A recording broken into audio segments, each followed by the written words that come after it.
Right, viewers, whilst everyone else is setting up their stands and cars and things, it's the day before the Practical Classic Car Restoration Show. I've just been in there, literally in there, Bear Grylls shock dive experience, which was entertaining.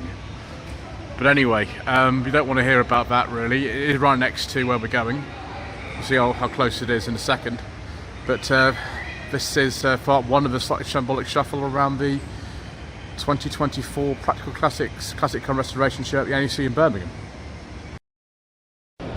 Lloyd Vehicle Consulting. Still not sponsored by Lancaster Insurance. Maybe one day. Viewers, I wish I was as brave as Bear Grylls.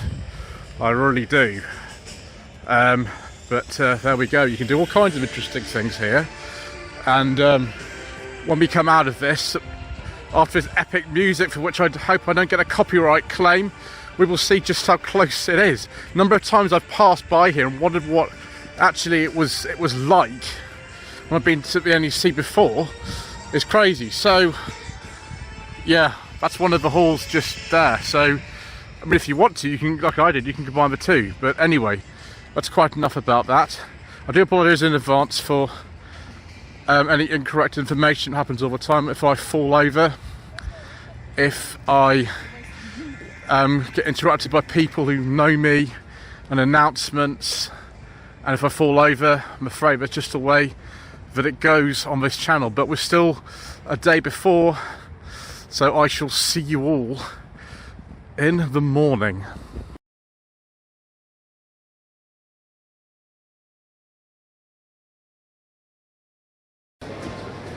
Right, viewers, it is the next day. We arrived just after opening time because there's absolutely no point in queuing. Not going in the Shark Tank today, which you know, is better. We're going straight for Hall 5 because that's actually where I'm going to be basing myself for much of the time. And I can leave my stuff with Mr Coleman on the Leicestershire Classic Car Enthusiasts stand. Seems to be a lot of clubs in that particular area. The Fiat Motor Club GB is down there. Most some friends of mine with some MG Rover era cars are down there. And probably various other people. So we should make our way down there. And we shall start our incredibly rubbish series of about 14 videos. Because that's why you all tuned in.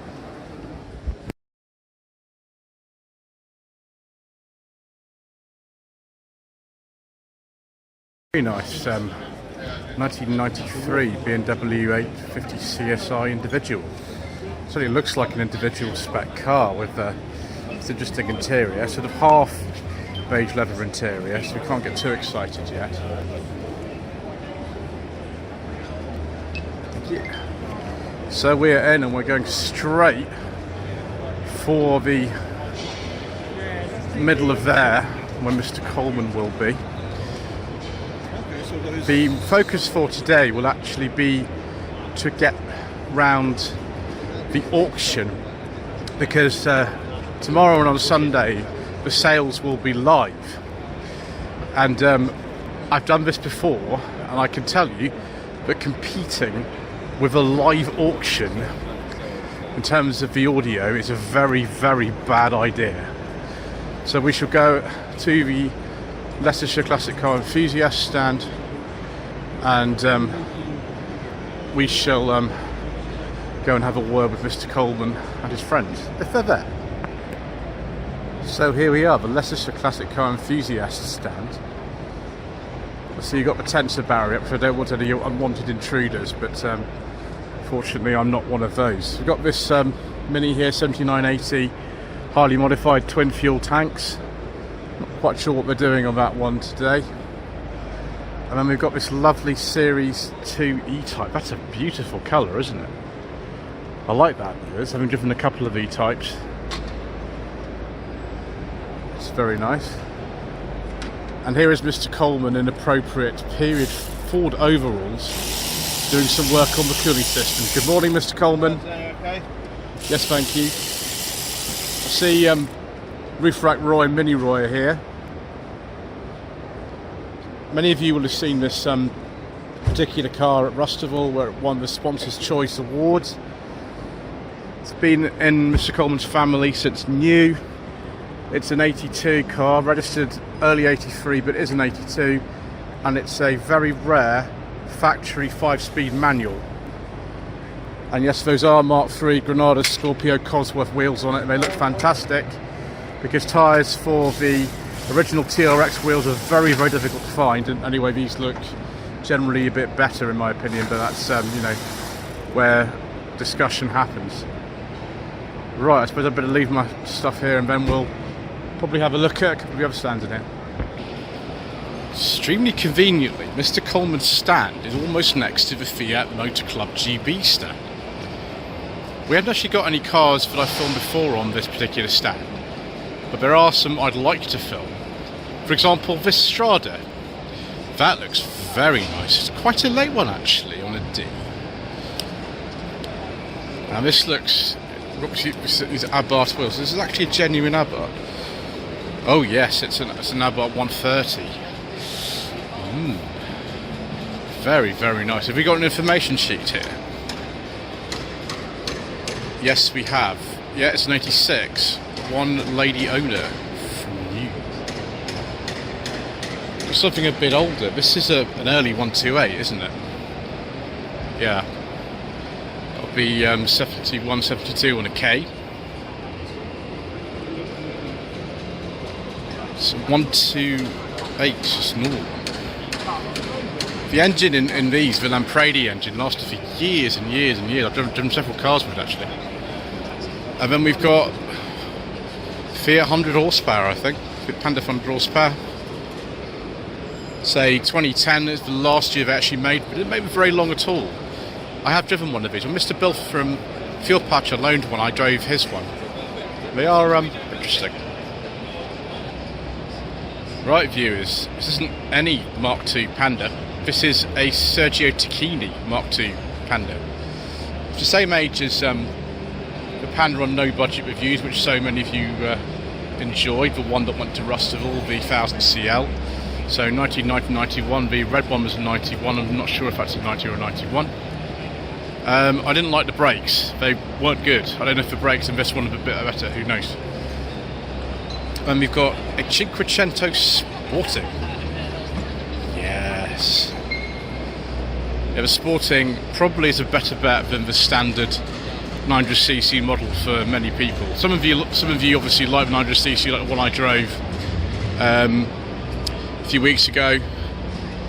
This one on a P, so relatively late one, 96, 97. It's not a very late one because those will actually have the airbag steering wheel.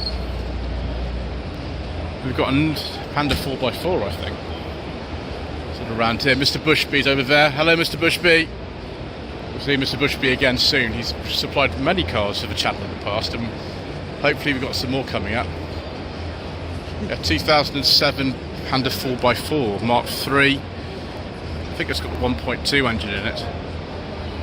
Right, we better get moving actually. Let's go off and have a look at the cars at the auction.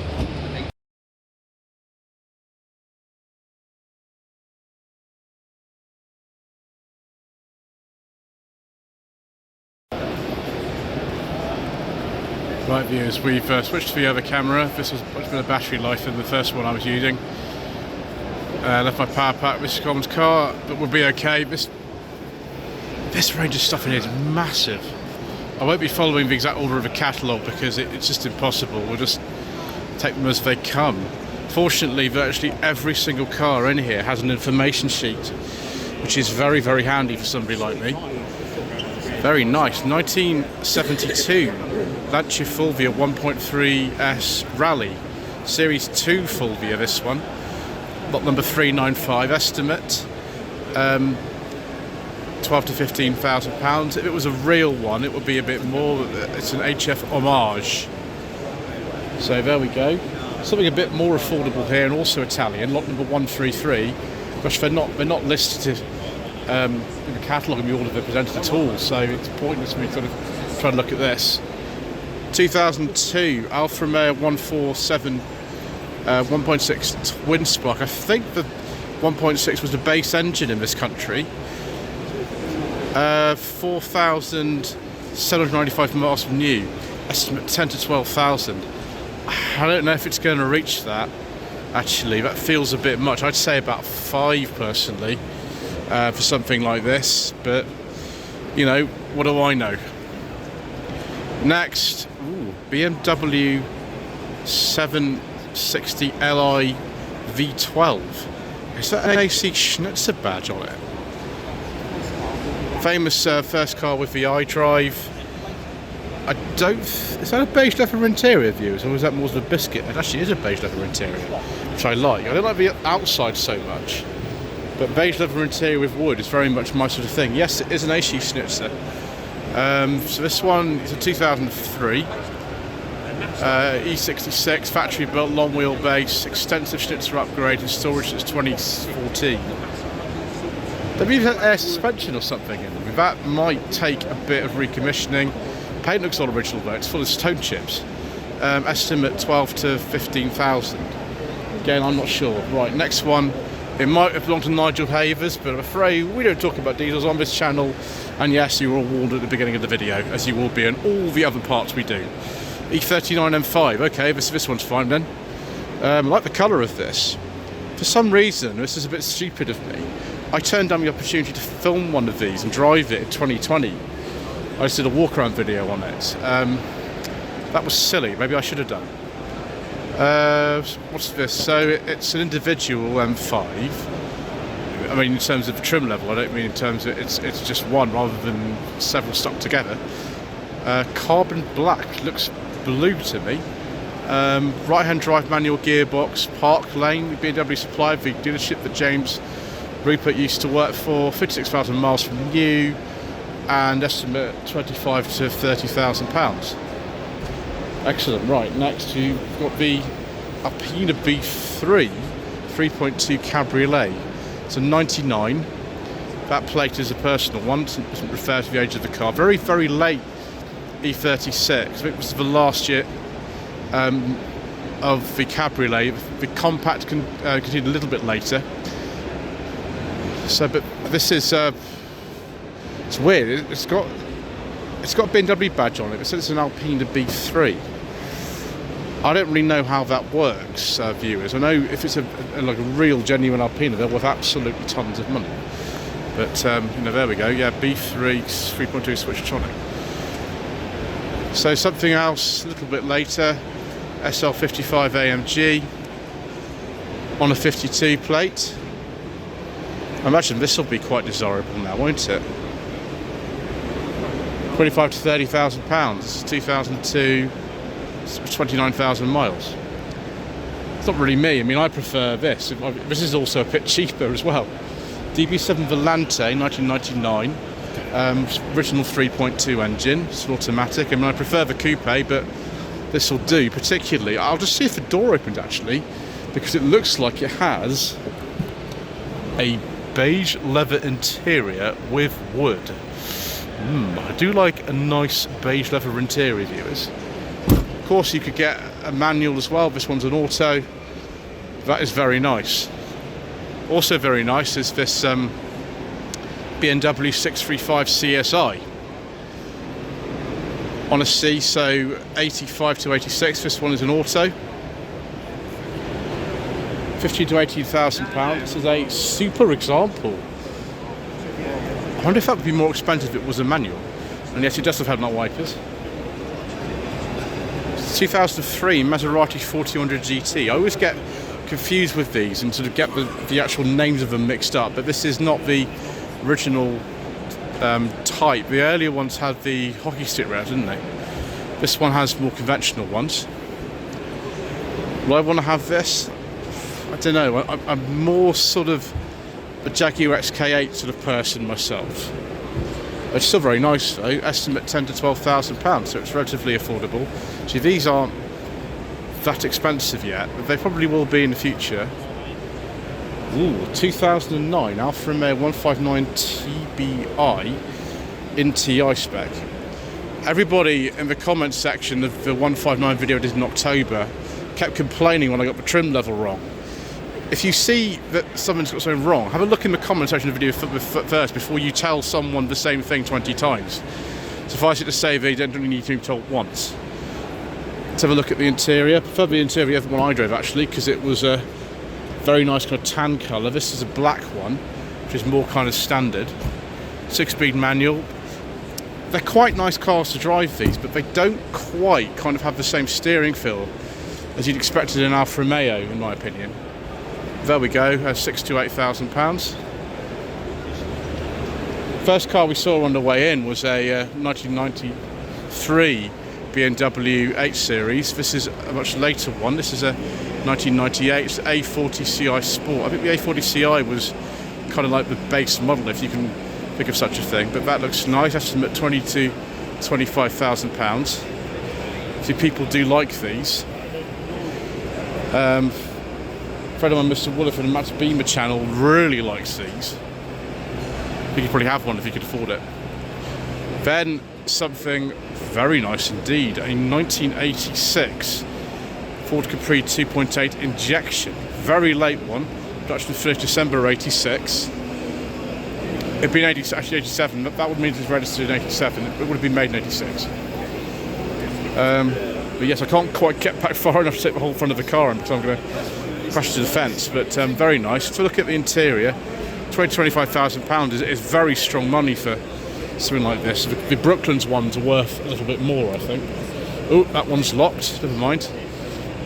Much as I love the Capri, I'm also intrigued by this Nissan Fairlady Zed. This is a Japanese domestic market version of 300ZX. Let's take a look at the information sheet to tell me what year it is. This one's an automatic. It's a 1996, very rare full target. Excellent condition, 42,000 miles, detailed Japanese and UK history. So this is under half the money of the Capri. I mean, it depends how nostalgic these things are as to which one you want. I mean, that's probably more my kind of car. I love Capris very much, but they do have quite terrible brakes. And they are a bit tricky to drive in comparison to something like this.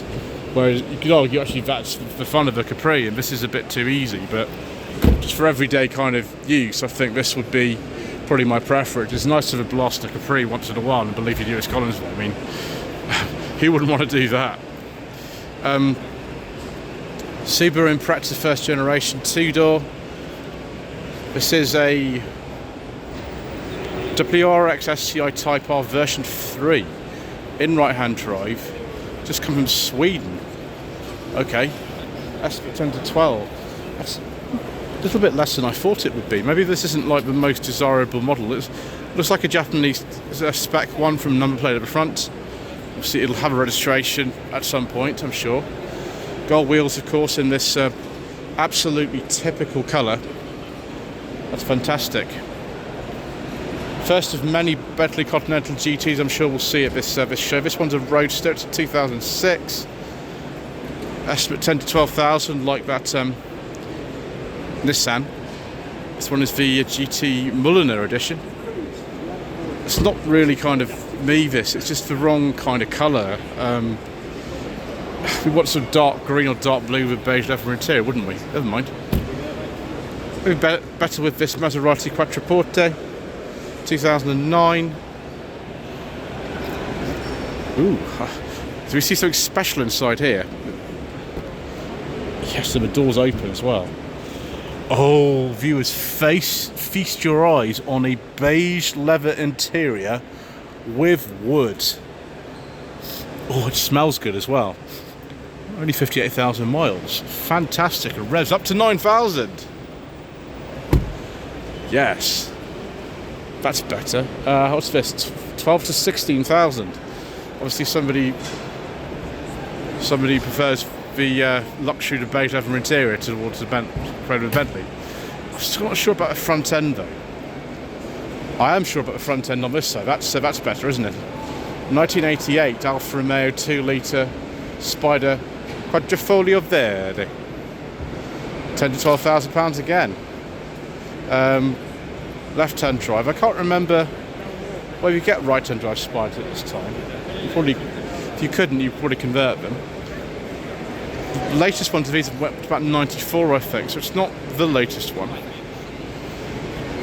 And we've got a 996 Porsche 911 Carrera 4 2001. Is that a beige leather interior as well, viewers? Maybe it's more like biscuit in this one, but it's very nice. You don't get any wood though. Yeah, 2001. Seal grey. Full service history, 12 to 15,000.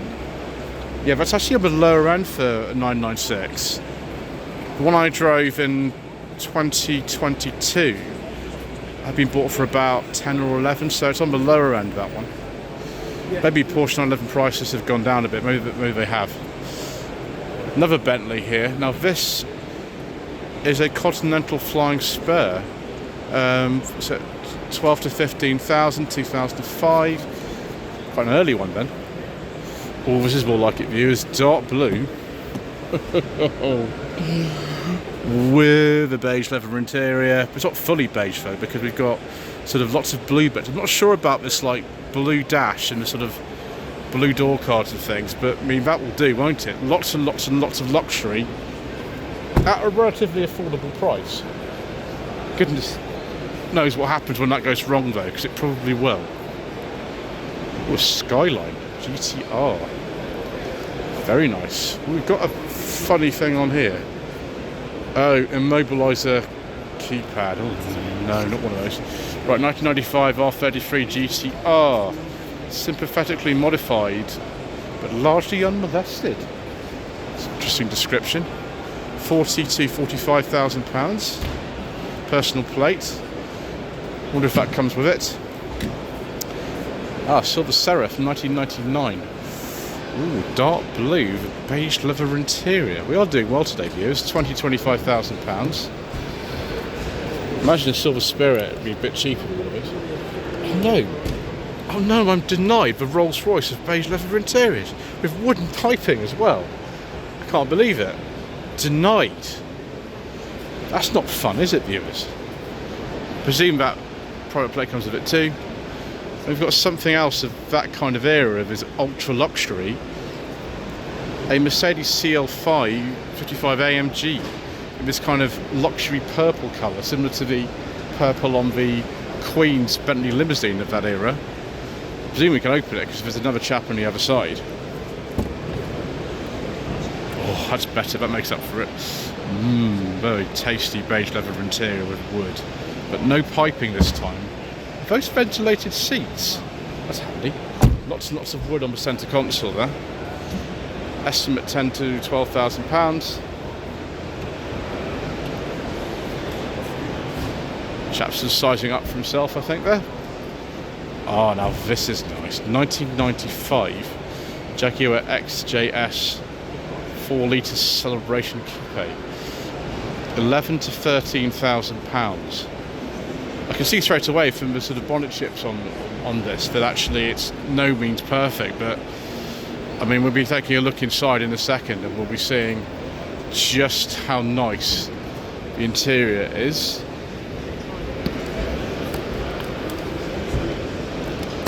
What? What again? Denied. Beige leather interior with wooden piping and dark blue. This isn't going very well today, is it, viewers? Right. Ooh, a Brera. Rather shapely rear end on this one as well. I just hope the floor's not completely rotten on these. This is what used to happen with them. It's not just any Brera. It's an S16 SV6 Pro Drive, 10 to 12,000. If I had that money though, I'd be spending it on this. I'm afraid that's what I'd be spending money on. I like the Brera, but it doesn't compete with the appeal of the beige leather interior. 1990 Toyota Supra Mark III. That's very, very 1980s, isn't it? Despite it's a 90. Yeah, estimate is 10 to 15,000 pounds. Is this a manual? Yes, it is. Ooh, now this is exciting. Actually opened the door as well. Is that? Oh yes. And the illuminated Rega ignition barrel still works. Look at all these bits in here as well. Panasonic cassette stereo and lots of gauges and cruise control and limited slip differential, etc, etc, etc, in white. That is the 1980s, isn't it? Very, very nice. We've also got this Mitsubishi Lancer here, 2011. This might have actually been registered by Mitsubishi UK themselves, but I wouldn't be sure. So, yeah, it's a Evo 10 GSR FQ300SA, 15 to 18,000. Yeah, it's been modified. I've driven one of those on track, it was fantastic. I can't remember if it was the FQ or whatever it was. Right, a 1990 Chevy Corvette C4 Targa. Autofocus, when will you learn? A striking Targa, yeah, 10 to 12,000. What's the cost 10 to 12,000 today? Yeah, we need some repairs, don't we, at some point. It's not perfect, but maybe that doesn't really matter. At least the body won't rust. It is fiberglass, of course. What on earth is this? A 1980 Lotus 11 recreation by Andrew Denton. Not heard of Andrew Denton myself, but I mean it looks interesting. 18 to 24,000 Nova. Okay, so it needs one of those kind of IVR or something test. I can't remember what it is these days. That is a Series 1 type. Quite a late one, actually. That is a 2+2, which I've driven a 2+2. It's a 66 the one I drove. This will be a bit later. It's a 68, so the Series 1.5. You can see that the headlamps no longer have glass covers on them. 40 to 50,000 pounds. It looks all right, yeah. About that probably. And a Rover P5B 1971. So many cars I've driven two E-types, driven one of these as well, which was fun. Estimate 18 to 22,000. Got the same colour interior as the 73 example that I drove. See if it's open. Nope, not today. My Harold Wilson pipe smoking fantasies cannot be indulged with one of these. Oh my god, what the heck is this? This is like the most hideous thing I've ever seen. What on earth is this? Mitsubishi Zed? Oh, goodness gracious me, what's this based on? It looks like it's got the Nissan bits in it. Yeah, it's a 91. What? Who the heck? That's enough, viewers. Let's move on. Left-hand drive XJS. That's come from somewhere else, isn't it? Alicante. Sort of biscuit leather interior. This. I'm getting serious kind of New Avengers and Return of the Saint vibes in this. Although, despite the fact that a lot of Return of the Saint was filmed in France and Italy, the Jaguar was always right-hand drive.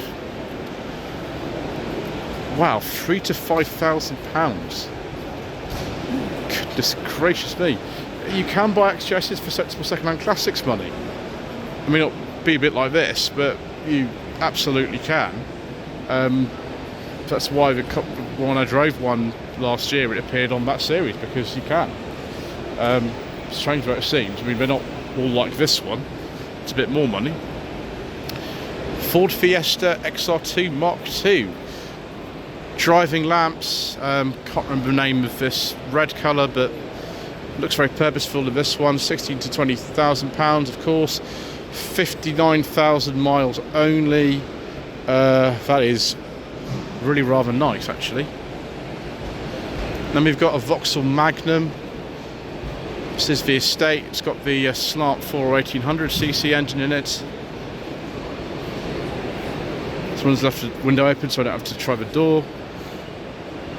I have driven a Chevette HSR, and that was bonkers, which also has a slant 4, but a much more powerful one. 10 to 12,000 pounds. That is, it's not perfect or anything, but that's pretty nice. That was 205. This is a GT, so it's a bit cheaper than the GTIs. It's only got a 1.4 engine, be a TU series in that. Just before the facelift occurred in 1990s and 89. Seats are really interesting. Look at that. That's crazy.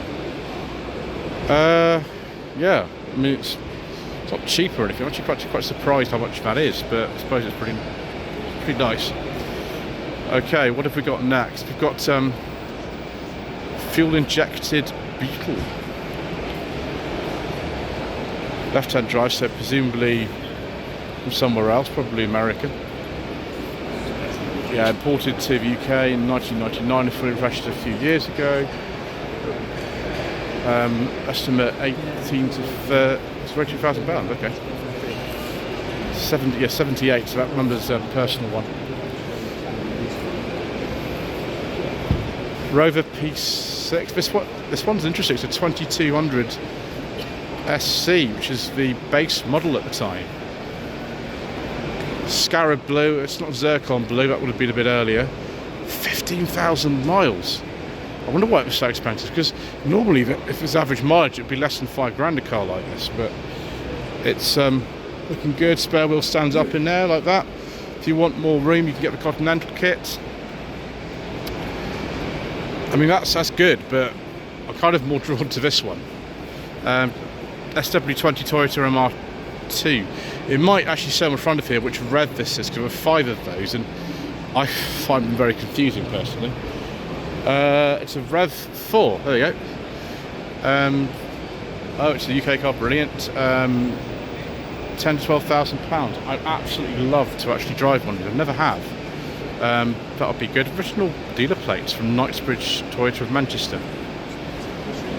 There we go. Ah, yes. Now here is a 205 in Fixes Miami Blue. Yes, 1990.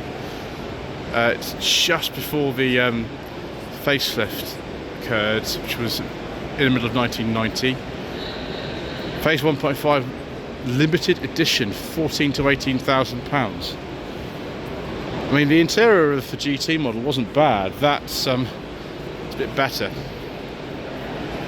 Ford Mustang. I'm surprised we haven't seen one of these so far. I know we're only in the first part, but I'm surprised nevertheless. Look at that. Somebody's knocking with metal, whatever, to make sure there's no filler or anything. 26,000, 66 V8 Coupe. Something else that I think a lot of you might quite like.